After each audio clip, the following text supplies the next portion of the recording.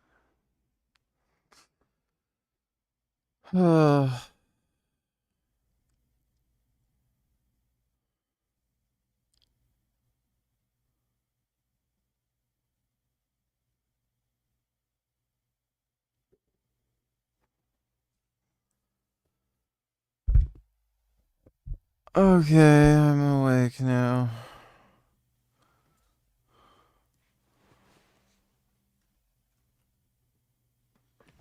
It's been 9 years.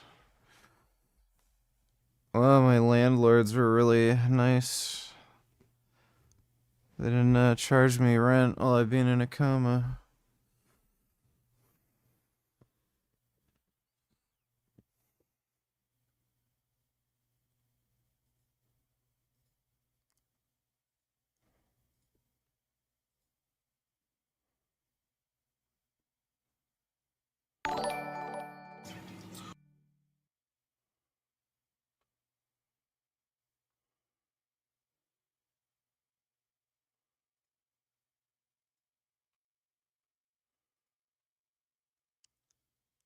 Demon cunt, donate $2. Hey, I blew all my money gambling. I need life advice. Please help me. This isn't even a joke.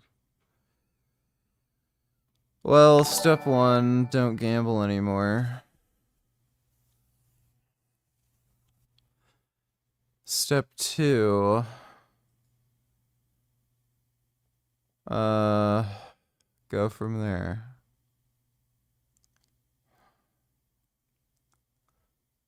I don't really know what else to tell you.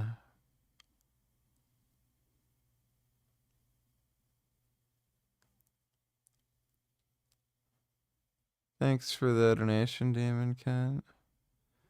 SV donated $2. After getting arrested, this girl was given one phone call by the officer, but instead of calling for help, she used it to post something online. And what she shared was absolutely hilarious. Well, apparently Rock Bottom has a basement.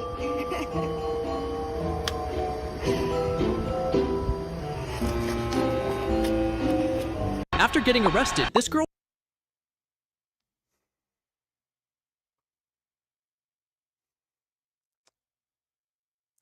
That's not funny. That was lame and stupid. Thanks for the donation, SB. And like drifting. And you race yourself a lot? Yes, we usually race for like money, upwards of 5 to 10K. What's your opinion on like cutting up and squeezing, swimming, all that stuff?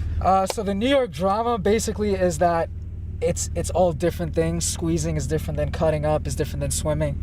But in my eyes, I think it's all pretty much the same thing. I think it's the same game. Me personally, I would say that I do it sometimes, but I don't go out looking to swim, to cut up, to squeeze. I just do it whenever the traffic is good. It's not my thing. And who do you think are some of the craziest swimmers, if you will, out now on the road? The craziest ones, I would say Squeeze and License. Those are my top 2, honestly. Shout out to License. License is really holding down the city right now, I'm not gonna lie. Yo, whose car is this? That's my car. It's yours? Yes, sir. What kind of car is it? It's a 2024 M3 competition. Have you heard of the license guy who's been fucking driving all insane? I definitely have heard of him. What do you think about his videos? I think they're crazy. You know, obviously cutting up could turn a little bad, but when you got the wheel, you got the wheel, and I think, you know, he definitely has a wheel in that situation. You think he's one of the best in the city doing it? 100%, yes. You feel like the probability of a crash is less than people realize? No, I think the probability of a crash is definitely more. Have you heard of people in the scene like crash and die, or they just bang their car up? Not die. I haven't heard of many people dying. I'm sure there's been people dying, but... That's a relief. Yeah. So do you have any advice on how we could find this licensed kid? It's kind of hard. Pop up at like these meets? Sometimes he pops up.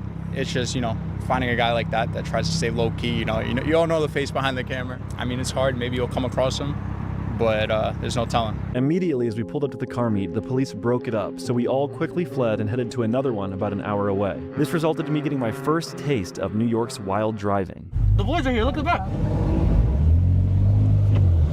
All right, so the cops just pulled up and busted that one immediately before we even got out of there. Man, we be alright. Don't worry, we good. It's New York. Every single day we get chased. Alright, so it says we're 54 minutes away. How fast do you think we're gonna get there? I'll let the driving decide.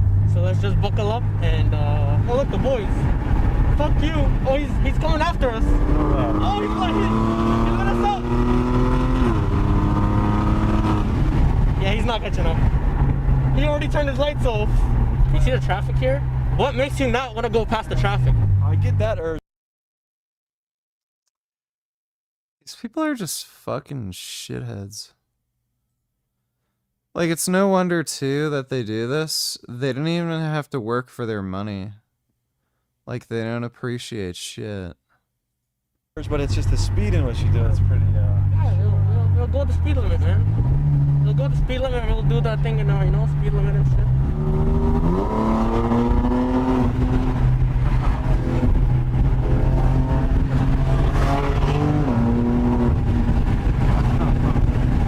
Shit's fucked up, dude. What kind of feeling are you having right now? I'm just having fun. This is literally fun. We just gotta make sure that state trooper doesn't sneak up on us. That's all. Because if he sneaks up on us, we gotta really fly. And if we don't fly, my brother, we getting booked.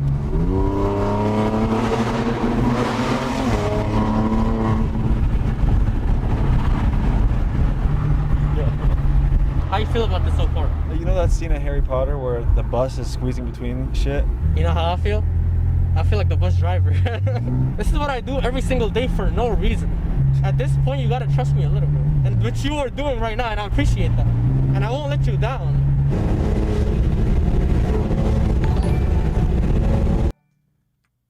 Demon cunt, don't you tell her, nigga, you don't work for money, you have people sending you theirs for being a bozo. Also, what's wrong with you? Why are you acting like a sleep idiot?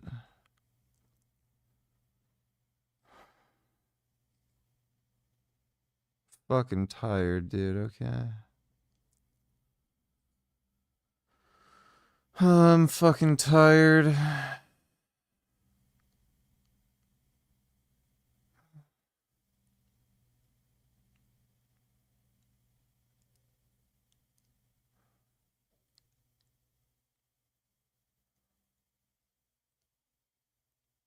I'm very tired. Thanks for the donation, Demon. Cunt.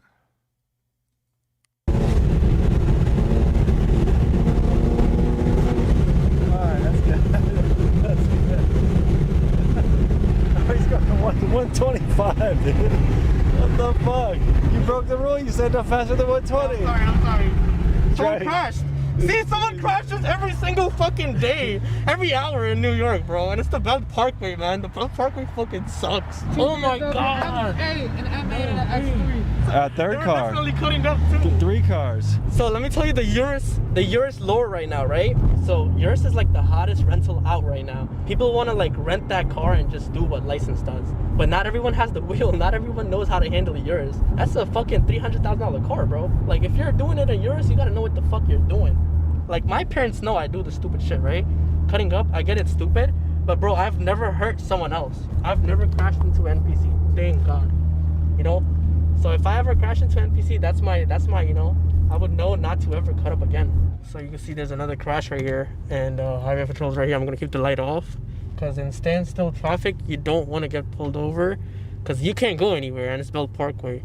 But I don't want to keep my light on in the car, so we don't get too hot boy. You know, I have no plates, none of that. Fun fact, New York City has automatic number plate recognition cameras used by their police department to monitor vehicles, identify potential criminals, and enforce traffic laws. So the wanted drivers use ghost plates, aka altered or fake license plates that are designed to evade detection by plate recognition systems, meaning they can drive as crazy as they want, and as long as they don't get physically caught, there is no tracking them down. But Daddy Money, on the other hand, doesn't even use ghost plates. He actually drives around at high speeds using no plates whatsoever. So you driving like that, it's extremely scary, but there is an element that's really fun. It is, bro, and it's just like sometimes you really just have to do it, because you got to get through this somehow, bro. and sometimes you have to, you never, unless someone's bleeding out, you never really have to do that. Hey guys, don't risk your life driving crazy, right? Listen to him, please. Don't do what I do at home. Oh my God, he's about to crash. You got this van going crazy out here. Damn, he's on his bumper. He's on his bumper. He must trust his brakes. Even I don't trust my brakes like that. Oh, there he goes. Oh shit, son. We're following his ass. We have to. We gotta see where he gets to. And there's a cop right there too. Oh my God, we're so fried. He took the exit. Yeah, so they dipped off. Wait, the cop pulled out. You know what the fact is? They pull out, they try to chase you, and then they realize, oh, you know what? Never mind. Let me just take the exit and go back. So look at this dude. Look at this dude on the right. It's an NPC. Look. You see what I'm saying? Yeah, they're just weaving. We just have strangers weaving on the road. Everybody's just cutting up. It's like everybody squeezed Benz and everybody's license. If you don't cut up in New York, you're not a New Yorker. Respectfully.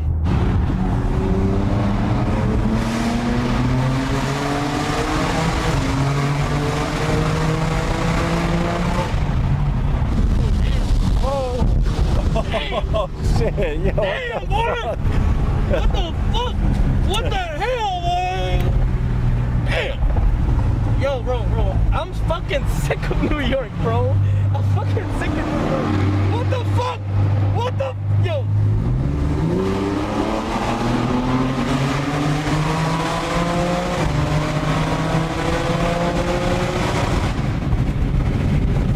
Bro, it's a fucking big ass monster truck cutting up, bro. What is happening?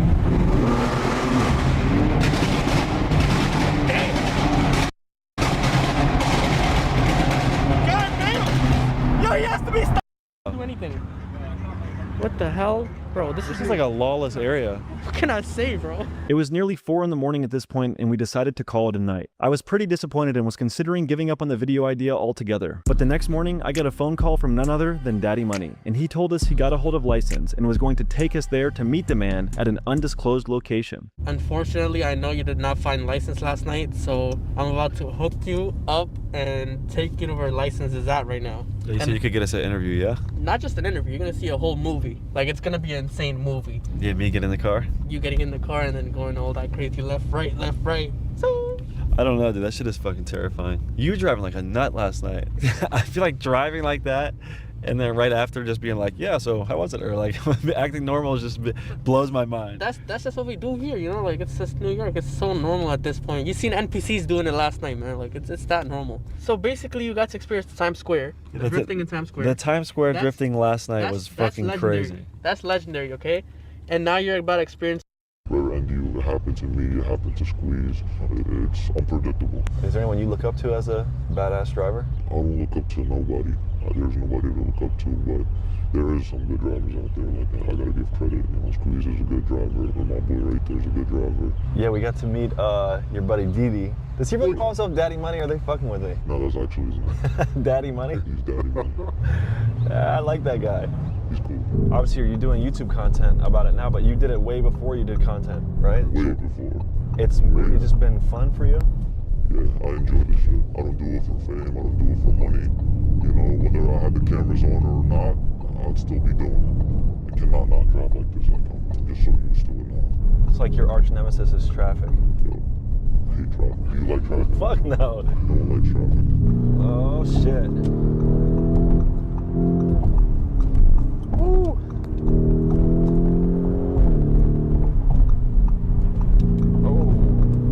Oh my god, dude.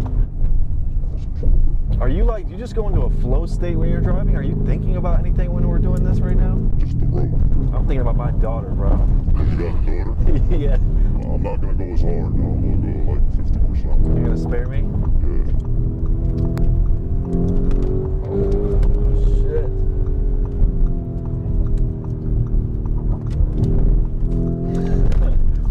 Look, you see, it's always unpredictable.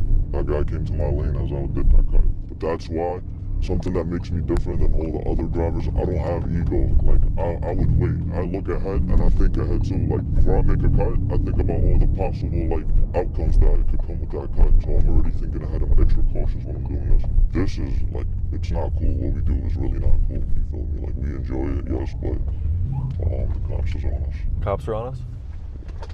They're about to be out. But again, like, it's not cool, which is why you gotta be extra cautious, like, doing it. You can't have ego out doing this. 99% of the people that does it, have ego and they always like end up crashing due to their ego and shit. You know, I used to have ego myself, and I learned like, and there's other people on the road that like I'm cutting off and shit. So I really drive like with cautiousness. As crazy as it seems and shit, like I'm really in control.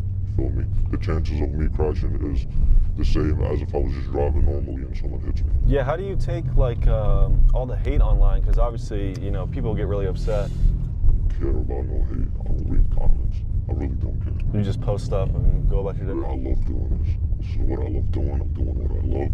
No one can tell me shit. Yeah. But you definitely empathize, or you definitely can sympathize with the people that hate the driving. They hate the driving because they think that, you know, I've seen, and you've seen like a lot of crashes online of people doing this. I understand why they hate, but like I told you, I'm different. Like I care about the people on the road. I, you know, calculate everything, think about everything that could happen before I take every single cut, before I take that cut. Like I'm super calculated with it, you know. I'm not crazy. People think I'm crazy. I'm not crazy, bro. Like, you know, I'm a human being too. And you guys are all like friends and drive? Crazy, you know. There's a lot. How many people have you seen today or yesterday cutting up, you know, that you, random people? A lot, right? Yeah. It's cause, bro, like New York has one of the most trafficked, you know, ever in the history of the United States. Like, it's just the traffic here makes you want to cut up, random people cut up. How much do you think like the rise of Squeeze and also yourself has like influenced people to drive insane? Yeah, a lot. Before Squeeze, it was never like this, because I used to cut up before I even knew Squeeze. Me and Squeeze go way back before like YouTube and shit.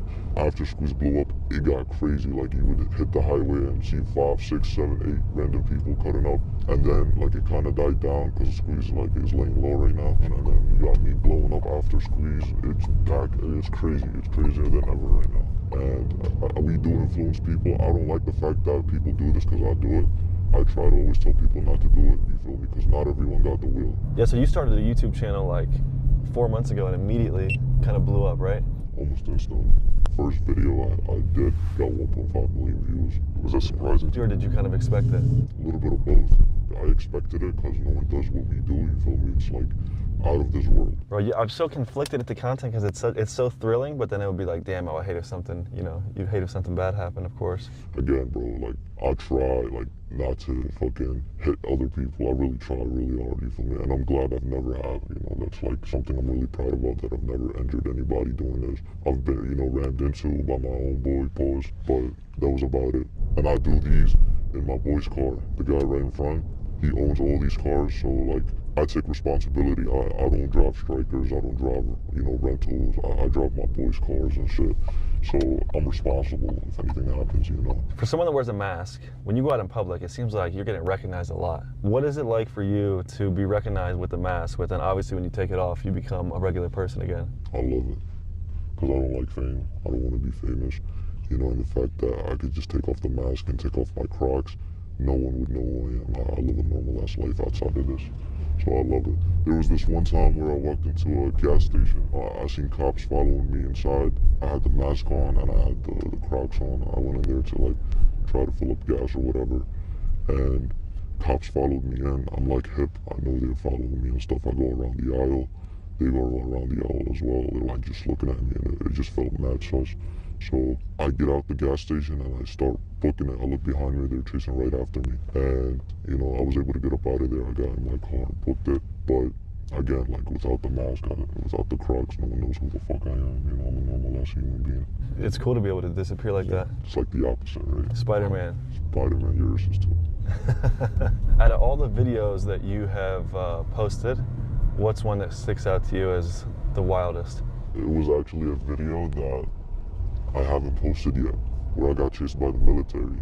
Have I told you about that yet? No, I don't think so. Okay, so basically I was trying to do this video in Area 51 where I drift all around it and shit.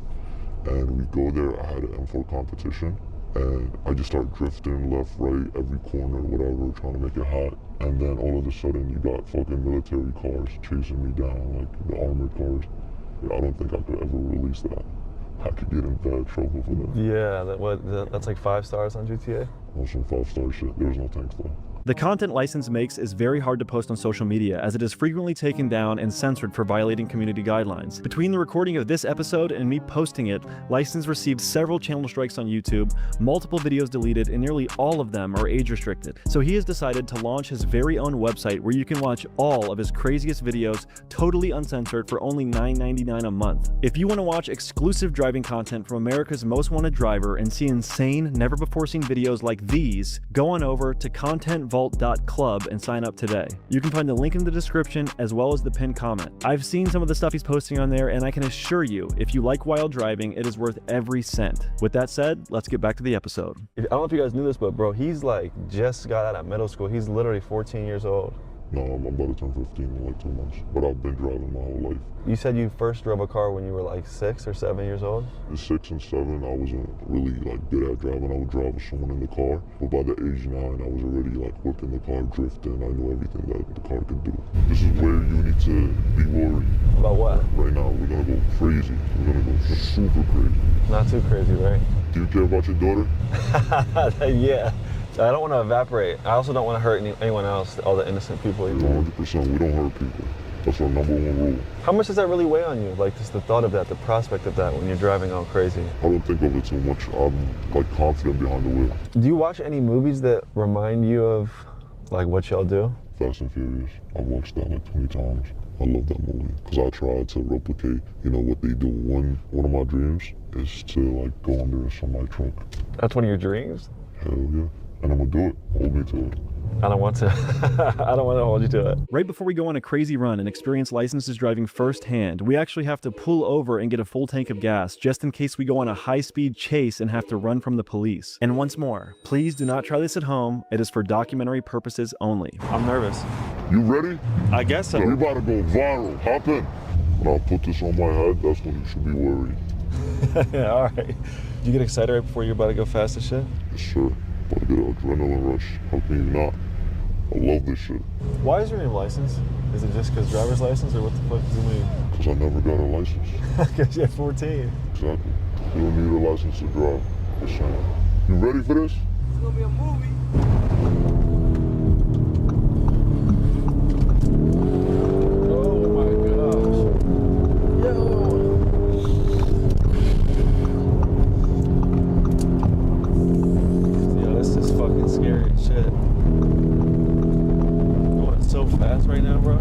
Is that not terrifying to go like 120 for you? Not even fast. Oh my god. Oh, no way.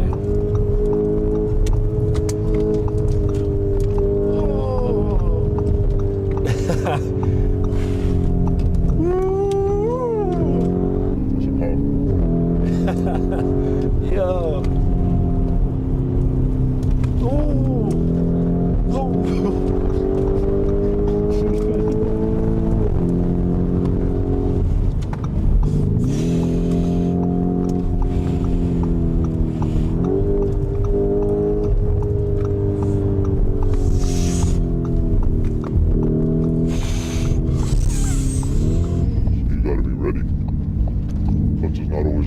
Yeah, what a save. Oh my gosh. Gotta let him go in a second. That's what I mean by chemistry.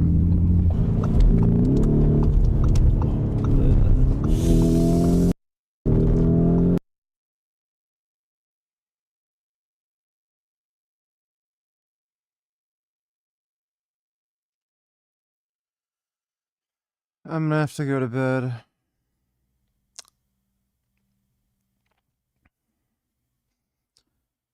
My body is in nope mode tonight. Trying to be awake and shit, but yeah, it's just not happening. Thought taking a nap might fucking give me a bit more juice, but I am a dry ass lemon. Alright, well, sorry everybody, but I'm gonna have to go to bed.